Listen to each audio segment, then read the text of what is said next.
The Newsday continues here on One News Now. I'm Riza Diaz. Typhoon Odette exits the Philippine area of responsibility after leaving a trail of destruction in many areas of the country. PAGASA reports Odette left Par at around 12:40 p.m., but ahead of its exit, the typhoon slightly intensified as it moves over the West Philippine Sea. Now, the State Weather Bureau forecasts that Odette will begin to weaken tomorrow. That's because of the surge of the northeast monsoon, as well as changes in wind speed and direction. Now, as of 11 o'clock in the morning, the typhoon is expected to bring heavy to torrential rains over Kalayaan Islands. Moderate to heavy rains are forecasted over some parts of Luzon. Now, following the onslaught of Typhoon Odette, the province of Southern Leyte expects to be short of food supplies in the next few days. In the Laging Handa briefing, Governor Damian Mercado said that the province and the Social Welfare Department prepared relief packs ahead. But Mercado said the supplies are not enough for residents affected. The governor said he cannot yet give a detailed situationer on the impact of Typhoon Odette in the province as communications and power lines are still down. Talagang badly hit. Sobra ang damage dito ngayon sa Southern Leyte. Close ang kalsada. Walang communication, walang kuryente. Despite the damage brought by the typhoon, Mercado said that they were able to secure their supply of COVID-19 vaccines. Mercado said that more than 80% of the province population have been vaccinated and they will be prioritizing relief distribution. Yung mga bakuna din natin, na-safe natin na lagay sa mga freezer, hindi nasira. But ang problema talaga namin ngayon, so far, siguro yung mga tao na kailangan ng tulong. The Civil Aviation Authority of the Philippines has released a partial status update on the airports affected by Typhoon Odette. No major damages at the Rojas and Bohol Panglao airports. Mactan Cebu Airport, meanwhile, incurred damages in its HF backup, while its general aviation area was badly hit as well. They are currently using backup radios for operations. Antique Airport, on the other hand, reported power outage and minor damages to its facility. Laguindingan Airport and Osamis Airport did not incur any damages in its facility. Caticlan Airport likewise reported no damages, but the airport is also experiencing intermittent power outage.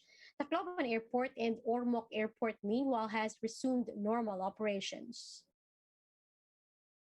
We'll be back with more stories after the break. Keep it here on One News.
still watching One News Now. I'm Riza Diaz.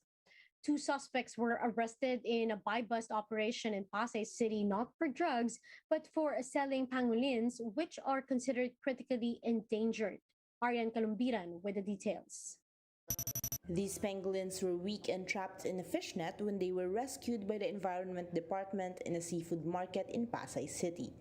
Authorities found the pangolins during a buy-bust operation. The agency says the animals were about to be brought to a Chinese restaurant beside the seafood market, where they are to be sold for around 25 to 30,000 pesos each. Authorities explain the pangolins were illegally caught by locals in Palawan and were then shipped to their accomplices in Metro Manila. The DENR says the surge in pangolin trafficking in the country is concerning as their population is starting to dwindle in Palawan. Masyadong in demand yung kanyang scale, yung blood, yung meat niya, ginagamit din sa mga Chinese restaurants, no?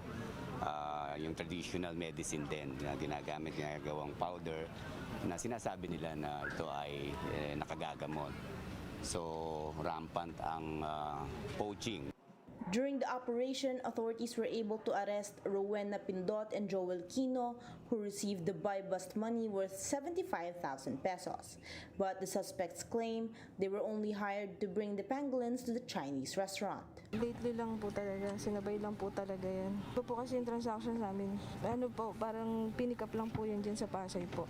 The suspects vowed to identify the suppliers of the pangolins, but this came too little too late as the DENR has already filed charges against them for violating the Wildlife Protection Act. Napaka critically endangered ang category nito. So once you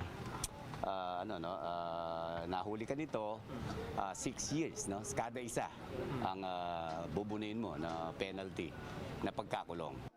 The pangolins will temporarily stay at the DENR's office where they will be nursed back to health, after which they will be brought back to Palawan for their release.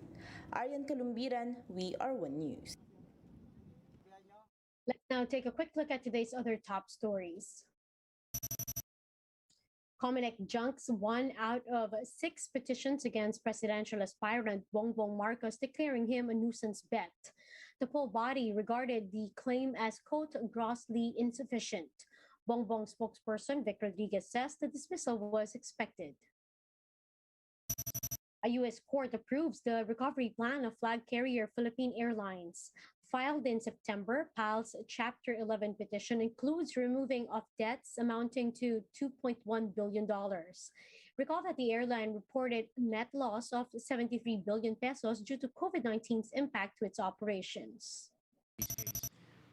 And the PNP chief, Junardo Carlos, says the tradition of Dawn Masses or Simanggabi is off to a good start. This after no untoward incidents were recorded since its first day. Carlos attributed this to heightened police presence around churches. Now, for more updates, visit News 5, the Philippine Star, and Business World Online. Visit our website, onenews.ph, for more in-depth analysis. You can also catch One News on Signal Play app. Register for a free account now, www.signalplay.com, and stream One News live anytime, anywhere. I'm Riza Diaz. Mask on, wash hands, and stay safe, Philippines. We are One News.